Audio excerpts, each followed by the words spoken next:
busy week with last week with our student-built Habitat for Humanity home. Last week we had a series of inspections occur, ultimately passing rough electrical, rough plumbing, and then rough framing inspections. Now that we've done that, we can begin to close in the walls. So we're beginning to cover that up with our insulation, which will be inspected hopefully by the end of this week, and drywall is not too far down the line. Much of our projects right now are mostly interior work, but it's really been a great job. Students are doing wonderful to get this done in a very timely manner. And I would expect drywall and ultimately painting to be just a few weeks away for us. My name's Adrian Vargas. I'm with Starazi.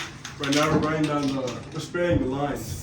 We're going to put spray film for insulation. Yep, and I'm just marking it out with spray paint up here using our very official tool.